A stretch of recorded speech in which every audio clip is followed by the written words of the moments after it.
E aí, pessoal, tudo bem? Espero que esteja tudo em paz aí com vocês. Boa noite. De antemão, queria pedir desculpa a vocês. A gente teve um probleminha na semana passada. Eu não consegui carregar a aula de ciclos biogeoquímicos introdutória, né, que seria a nossa aula do dia 13. Acho que foi 13, terça-feira. Tive um probleminha na internet aqui. Então eu consegui gravar, a aula estava de boa gravada, mas eu passei a tarde tentando carregar no YouTube a aula e por alguma queda da internet que a gente teve aqui, a aula não carregava. Tentei rotear do celular também, mas era um vídeo relativamente pesado para carregar e não consegui, tá certo? Só que hoje eu vou disponibilizar para vocês as duas aulas. Já, já consegui carregar a outra aula, o material já está pronto. E hoje a gente finaliza com essa aula aqui, tá certo? A gente encerra ciclos biogeoquímicos. De antemão, como sempre, já vou pedir desculpa pelo barulho, né? De vez em quando passa algum som aqui que atrapalha o andamento das nossas aulas, mas eu espero que não seja nada demais e que a gente consiga render, tá certo? Então me perdoem pela semana passada, mas a aula já está reposta e já está disponível para vocês o link no YouTube. O material físico, a apostilazinha, eu vou encaminhar agora juntamente com a apostila dessa aula de hoje, tá? Então, na aula passada a gente discutiu, e vocês vão ver isso hoje, a gente discutiu o ciclo da água e ciclo do oxigênio, falar um pouquinho sobre ciclos biogeoquímicos e a importância de compreender como a matéria é reciclada no ambiente. E hoje a gente encerra esse conteúdo falando de mais dois ciclos que eu considero os ciclos mais importantes, que é o ciclo do carbono e o ciclo do nitrogênio, tá certo? Então vamos falar um pouquinho sobre ciclo do carbono. Então a gente tem que o carbono ele é essencial aos seres vivos para a produção de sua matéria orgânica, né?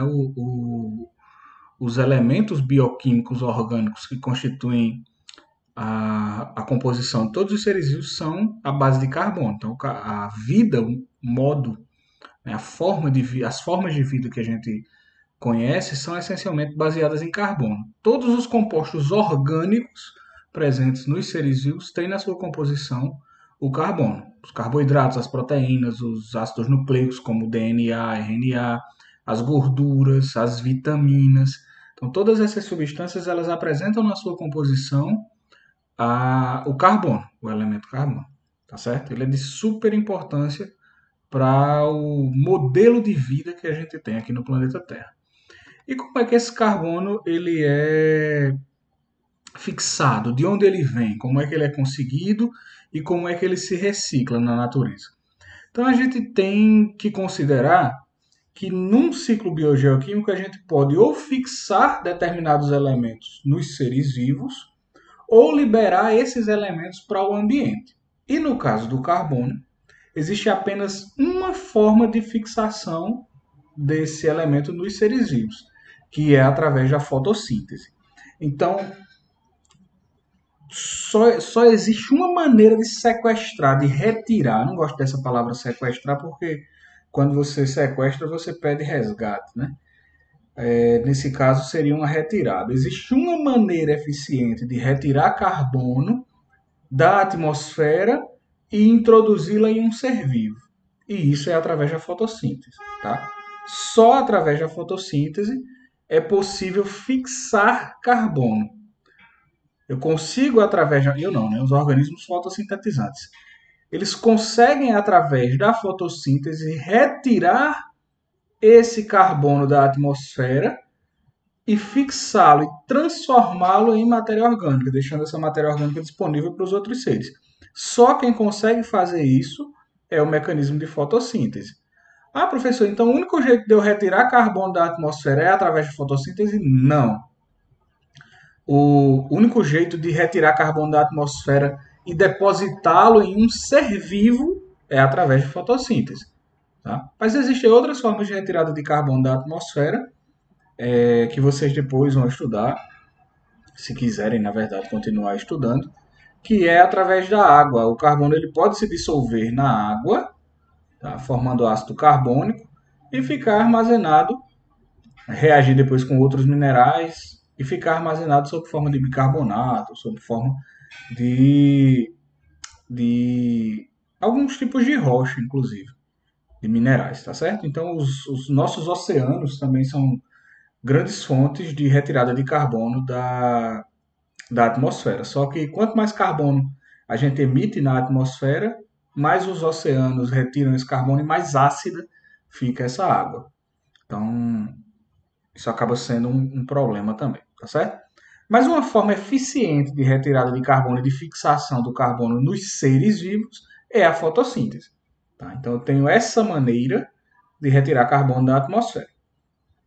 Em contrapartida, né, eu tenho várias maneiras de devolver esse carbono para a atmosfera. Então, essa balança é um pouco desequilibrada, digamos assim, porque eu retiro esse carbono de uma maneira eficiente, que é a fotossíntese, mas eu devolvo esse carbono para a atmosfera de várias maneiras.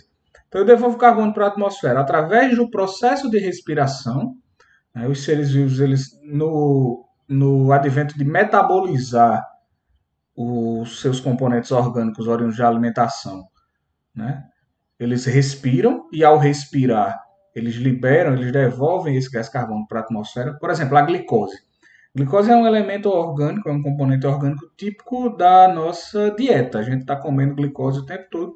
Quando a gente come biscoito, pão, açúcar, cuscuz, arroz, feijão, alimentos ricos em amido geralmente são alimentos ricos também em glicose. Uma molécula de amido ela tem quase 1.500 moléculas de glicose na sua composição.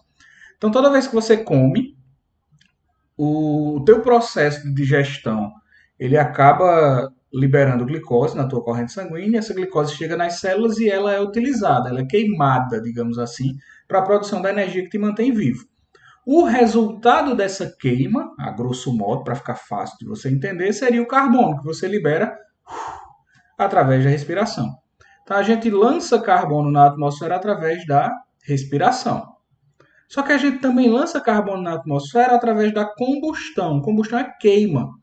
Então, quando algo é queimado, matéria orgânica queimada, o carbono que antes estava presente nessa estrutura é devolvido para a atmosfera, tá certo? A combustão também é outra forma de jogar carbono na atmosfera. E uma terceira forma de jogar carbono na atmosfera é a decomposição. Quando um ser vivo morre, ele passa por processos naturais de decomposição e o carbono que estava preso aqui nas suas moléculas também é devolvido para a atmosfera. Então perceba, a gente tem diversos caminhos possíveis para jogar carbono na atmosfera. Mas a gente tem um caminho possível para retirar esse carbono da atmosfera e fixá-lo em um ser vivo, que é a fotossíntese. Entende? Se a gente não tem cuidado, o que é que vai acontecer quando eu falo dessa balança desequilibrada? A gente vai acabar lançando muito mais carbono da atmosfera do que retirando. Entende por quê? Porque a gente tem vários caminhos possíveis para lançar esse carbono na atmosfera e só tem um para retirada, que é a fotossíntese. A fotossíntese ela é mediada por seres fotossintetizantes, a exemplo dos vegetais. Então, se eu desmato, olha o problema que eu vou ter. Se eu desmato, eu estou retirando seres que seriam capazes de fixar carbono, estou aumentando o processo de decomposição, né, e liberando mais carbono para a atmosfera. Isso é um problema. Tanto que no advento da Revolução Industrial, né, de lá para cá, nossos níveis de carbono eles têm subido. A gente tem se tornado um planeta mais quente por isso, e vocês vão entender a relação daqui a pouco, tá certo? Então, o que é importante compreender agora? Que o carbono ele está presente nas nossas moléculas orgânicas, que a gente joga ele na atmosfera por diversos caminhos, com destaque para respiração, queima e decomposição, mas a gente só consegue retirá-lo da atmosfera e fixá-lo num ser vivo a partir de um caminho, que é a fotossíntese. Tranquilo? Então, bora lá. Em resumo, carbono atmosférico, ele é retirado da atmosfera via fotossíntese e ele passa a constituir a matéria orgânica que compõe os seres vivos. Como é que a gente devolve esse carbono para a atmosfera? Respirando, é uma via. Queimando, é outra via. ou em decomposição, que é a terceira via. Tranquilo? Isso era o que a gente estava discutindo agora há pouco. Pronto. Por que esse carbono ele é tão preocupante se ele fica em excesso na nossa atmosfera? Em virtude do chamado efeito estufa. Provavelmente você já assistiu algum jornal, ou já ouviu falar, né, já leu em algum lugar, ou já ouviu em algum lugar falar do efeito estufa. Que fique claro, o efeito estufa não é uma coisa ruim. Não é.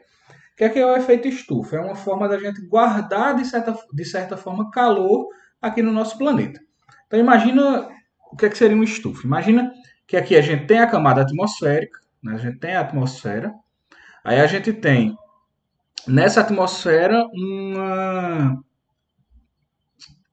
montante de gás carbônico aqui, de gases de efeito estufa. Não é só o carbono não, tá? O gás metano, existem outros gases de efeito estufa. O metano, inclusive, também tem carbono na sua composição. Então, digamos que a gente tem aqui um montante desses gases. O que é que esses gases eles vão fazer? Eles permitem que a luz entre, parte dessa luz é refletida, já de primeira. Mas aquela luz que entra, eles permitem que essa luz entre, atravesse a camada aqui de carbono, a camada atmosférica, incida sobre a superfície da Terra, sendo convertido em calor. Aí esse calor aqui, quando ele vai ser emitido de volta para a atmosfera, quando ele vai ser liberado, ele não consegue sair. Ele fica preso aqui dentro do planeta, tá vendo? É assim que um estufa funciona. Um estufa é um local onde você cultiva plantas. Então, por isso que esse efeito é chamado de efeito estufa, porque ele permite que a luz entre, mas absorve e aprisiona o calor aqui dentro. Parte desse calor que deveria estar saindo aqui, que poderia, na verdade, estar saindo, não sai, graças a esses gases de efeito estufa. Então, esse calor fica armazenado aqui. Isso é bom ou é ruim? Depende da quantidade de calor que fica armazenado, né? Em níveis normais isso é bom, porque se não fosse o efeito estufa, nosso planeta seria inteiramente congelado. A Terra não é um planeta congelado graças ao efeito estufa. Então, em níveis adequados, isso aqui é legal, porque isso aqui mantém a dinâmica de vida do nosso planeta. Tá certo? Só que o que a gente está fazendo? A gente está aumentando a quantidade de gases de efeito estufa na atmosfera, com desmatamento, com emissão de poluentes, com queimadas, tá? Desde que se inventou o motor a combustão, a queima de combustíveis fósseis, né, a queima do petróleo, da gasolina, a gente está aumentando a espessura dessa camada de gás aqui. Qual é a consequência disso? A consequência disso é que mais calor está ficando preso. Tá? O que era normal era uma parte desse calor ficar retida e outra parte conseguir atravessar de volta esses gases de efeito estufa e se dissipar. Só que agora, como a gente está intensificando essa quantidade de gases de efeito estufa aqui na atmosfera, esse calor que antes saía não sai mais. Está ficando preso. Então a temperatura média global do planeta tende a aumentar. E qual é o problema disso? Tem diversos problemas: derretimento de geleiras, distúrbios térmicos, extinção de espécies, alteração de ecossistemas. Tá? Tudo isso em virtude desse superaquecimento do planeta. E o que é que tem provocado aqui esse aumento nos níveis de gases de efeito estufa? A atividade industrial, né, depois que a gente passou da Revolução Industrial, a nossa emissão de gases poluentes com esse tipo de atividade aumentou. A queima dos combustíveis fósseis, como eu já falei, né, depois que se descobriu o petróleo e o motor a combustão, todo mundo anda para lá e para cá de carro, de veículo que utiliza combustível fóssil. E as queimadas e o desmatamento. Lembra que quando a gente desmata, a gente está retirando do ambiente seres que seriam capazes de fixar o carbono. Então, eu diminuo, quando eu estou desmatando, eu diminuo a quantidade de seres capazes de retirar carbono da atmosfera. Além disso, as queimadas, a gente viu que queimar, né, que a combustão também é uma forma de liberação de carbono. Tá bom? Um exemplo de efeito estufa clássico, assim, que provavelmente todo mundo já passou, é um carro. Imagina um carro estacionado no sol, com os vidros todos fechados. Se você perceber, quando você abre esse carro, o interior dele está mais quente do que do lado de fora. por conta do efeito estufa. Olha que legal. A luz ela entra pelas janelas, incide sobre a superfície dos bancos e se converte em calor. E esse calor não consegue sair totalmente do carro. Fica preso lá dentro. Efeito estufa. Quando você abre um carro que está no sol, você percebe que o interior ali está bem mais quente que o ambiente. Apesar do ambiente também estar quente, tá? Então, um exemplo clássico de efeito estufa. É como se aqui a Terra fosse dentro do carro e esses gases aqui, ó, fossem as janelas. Permitem a passagem de luz, mas não permitem a saída de calor. Tá certo? Não em grande quantidade. É como se a gente estivesse deixando esse vidro aqui mais espesso, mais grosso. Então a quantidade de calor que vai ficar armazenada vai ser maior. Tranquilo? Então o efeito estufa não é ruim. Ele é bom porque ele possibilita que o nosso planeta não congele. O que é ruim é o aumento desse efeito estufa. E agora a gente vai para o último ciclo, que é um pouco mais complexo. Eu não vou detalhá-lo, até porque não cabe para vocês, que é o ciclo do nitrogênio. Vocês não têm por que saber detalhes desse ciclo, mas o que é que eu quero que vocês entendam? O basicão daqui, que é o seguinte: o nitrogênio ele é um dos componentes mais abundantes na constituição do nosso corpo. Por quê? Porque ele está presente nas nossas proteínas. Toda proteína tem aminoácidos, e os aminoácidos eles têm na sua composição nitrogênio, e também está presente no nosso material genético, os nossos nucleotídeos, que são unidades formadoras de material genético. Tá certo? O nosso DNA. Toda célula tem DNA. E toda célula tem proteína. Se você pensa no seu corpo, proteína está presente na pele, nos ossos, nos músculos, no cabelo, na unha, nos dentes, enfim, todas as estruturas fisiológicas. Não existe nenhum tipo de reação orgânica que aconteça na ausência de proteínas. Então, imagina como é abundante no nosso corpo esse componente. Tá? Além de ser abundante no nosso corpo, quando eu falo nosso, corpo dos seres vivos no geral, tá? Isso vale para os outros seres também. Além de ser abundante no corpo dos seres vivos, ele é super abundante também na atmosfera. É o gás mais abundante que a gente tem na atmosfera. Né?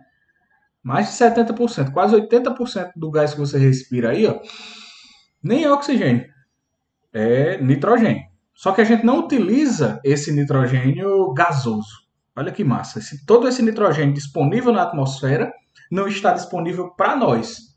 Animais e plantas não conseguem utilizar esse gás nitrogenado, esse gás nitrogênio na forma de gás.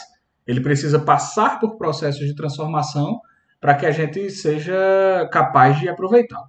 Tá certo? Então, quase 80% da composição da nossa atmosfera é nitrogênio, mas plantas e nós, animais, não conseguimos utilizar esse nitrogênio de forma direta. Então, as reações de fixação e transformação desse nitrogênio elas acontecem graças a algumas bactérias que estão presentes no solo. A gente tem aquela visão errada de que bactéria é sempre ruim, né? Nem sempre. Na verdade, as bactérias elas são muito úteis para nós. Elas são verdadeiras recicladoras de matéria orgânica. E sem elas, a gente não conseguiria sobreviver. Tá? Então, agradeça as bactériazinhas por sua vida. Tá certo? Como é que se dá essa etapa? Eu vou adiantar esse slide aqui para que vocês entendam de forma mais simples. Pronto. Aí eu volto depois que a gente discutir. Ups. Então, como é que se dá essa etapa de fixação do nitrogênio? Imagina que você tem lá o nitrogênio atmosférico presente no ar. Para que esse nitrogênio ele seja utilizado por plantas e animais, é necessário que esse nitrogênio ele seja fixado. Quem faz essa fixação biológica do nitrogênio são algumas bactérias, que podem utilizar esse nitrogênio e transformá-lo em amônia, que é um composto nitrogenado, o NH3. Essa amônia, por sua vez, graças à ação também de bactérias, é transformada em nitrito. O nitrito é transformado em nitrato. E esse nitrato aqui, que é um sal, tanto nitrito quanto nitrato são sais nitrogenados. Tá? São sais minerais que contêm em sua composição o nitrogênio que antes estava na atmosfera, mas que graças à ação de bactérias agora está presente no solo. Então, esses nitritos, eles ficam disponíveis para ser absorvidos pelas plantas. Aí as plantas utilizam esses sais minerais para a composição das suas proteínas, dos seus aminoácidos e das suas proteínas, e através da alimentação, esses aminoácidos são transferidos para os animais. Então nós animais, só conseguimos o nosso nitrogênio através da alimentação, quando a gente consome, tá? Outros seres vivos, sejam eles ou plantas ou animais. Então, o nitrogênio que a gente utiliza para a composição das nossas proteínas e estruturas é todo proveniente da alimentação. A gente só consegue esse nitrogênio a partir da alimentação. Quando esses animais ou essas plantas morrem, elas sofrem decomposição. E esse nitrogênio ele volta para o ambiente sob forma de amônia. Ou até mesmo quando esses seres vivos excretam. A gente excreta nitrogênio através da nossa urina, do nosso suor, tá? E esses excretas, que são chamados excretas nitrogenados, voltam para o ambiente e podem ser reaproveitados aqui, convertidos novamente em amônia, nitrito ou nitrato, para entrar de novo nesse ciclo. Existem algumas bactérias especiais capazes de transformar esse sal aqui de nitrato de volta num gás. A gente chama esse fenômeno de desnitrificação. Então, esse nitrogênio que antes era um sal mineral pode voltar a ser gás, mas pode voltar novamente a ser sal. Pode voltar por esse caminho da fixação biológica a ser amônio, depois ser transformado em nitrito, ser transformado em nitrato. O que é importante que vocês entendam aqui? Que esses dois indivíduos aqui no final, ó, plantas e animais, não são capazes de absorver e aproveitar o nitrogênio enquanto ele está assim, ó, na forma de gás. A gente não consegue respirar e aproveitar esse nitrogênio. Do jeito que ele entra no nosso corpo, ele sai. Então, esse gás que entra no seu corpo aí, ele carrega quase 80% de nitrogênio quando você inspira. Quando você expira, vai sair a mesma quantidade de nitrogênio, porque você não é capaz de aproveitar esse nitrogênio nesse formato aqui. Como é que a gente absorve esse nitrogênio e aproveita esse nitrogênio? Depois que ele é convertido num sal mineral, aqui, ó, no nitrato, e é absorvido pelas plantas, a gente consegue aproveitar esse nitrogênio através da alimentação, do consumo desses compostos nitrogenados, tá? E quando a gente excreta ou quando a gente morre, através do processo de decomposição ou de excreção, esse nitrogênio volta a ficar disponível para o ambiente. Aí eu vou voltar aqui para o slide anterior, só para você ver um monte de bactérias que estão presentes aqui nesse processo. E como esse ciclo ele é complexo. Ó. O nitrogênio na atmosfera é convertido em nitrito, depois é convertido em nitrato, ó. Amônia convertido em nitrito, nitrito convertido em nitrato, nitrato disponível para as plantas liberam nitrogênio para os animais através da alimentação. Quando plantas e animais morrem, esse nitrogênio volta para o ambiente sob forma de amônia para ser aproveitado novamente. Ou pode ser lançado direto na atmosfera. Aqui está o nome de algumas bactérias que vocês não precisam aprender agora. Tá? Eu só quero que vocês prestem atenção nessa primeira aqui, que é a Rhizobium. Que essa bactéria aqui, mesmo sem conhecer, provavelmente você se relaciona com ela. Sabe por quê? Ela vive presente em plantas que a gente chama de plantas leguminosas, na raiz de plantas leguminosas, como é o caso do feijão de todo dia. Olha que massa. No feijão, na soja, enfim, nessas plantas que a gente chama de plantas leguminosas, você faz isso aqui para você ver. Parei, aqui, pronto. Existem grânulos, tá vendo? Pequenos tubérculozinhos aqui. Essas bolinhas que você vai encontrar nas raízes de leguminosas são colônias de bactérias do gênero Rhizobium. Essas bactérias aqui, elas vivem na raiz dessas plantas e são capazes de fixar o nitrogênio gasoso, transformando esse nitrogênio em sais. E o nitrogênio é um dos principais sais minerais utilizados para o crescimento vegetal, para o crescimento de plantas. Então, essas bactérias que vivem nessas bolinhas aqui ajudam no crescimento da planta. Por quê? Porque elas fixam o nitrogênio, transformam esse nitrogênio num sal mineral e disponibilizam esse nitrogênio para a planta crescer, produzir as suas proteínas. Tá certo? Então, na raiz de leguminosas como feijão, soja, ervilha, você vai encontrar a presença desse tipo de bactéria. Aí aqui na Paraíba, aqui no Nordeste, é muito comum que os agricultores eles façam a associação de culturas, o consórcio de culturas. Provavelmente você já viu alguém plantando milho junto com feijão. Eles constroem lá as fileiras e eles plantam milho, aí do lado do milho, pertinho do milho, feijão. Milho, feijão, milho, feijão. Por que eles fazem isso? A gente chama isso de adubação verde. Olha que coisa inteligente. O feijão é uma leguminosa. Então, na raiz do feijão, eu vou ter essas bactérias. E elas não vão estar fixando nitrogênio e devolvendo nitrogênio para o solo, como se fosse uma forma de adubação natural. O milho é uma cultura que requer muito nitrogênio. Então, quando eu planto o feijão junto com o milho, as bactérias presentes na raiz do feijão ajudam o milho a crescer, porque elas estão adubando o solo e fornecendo nitrogênio para o solo. Não é legal isso?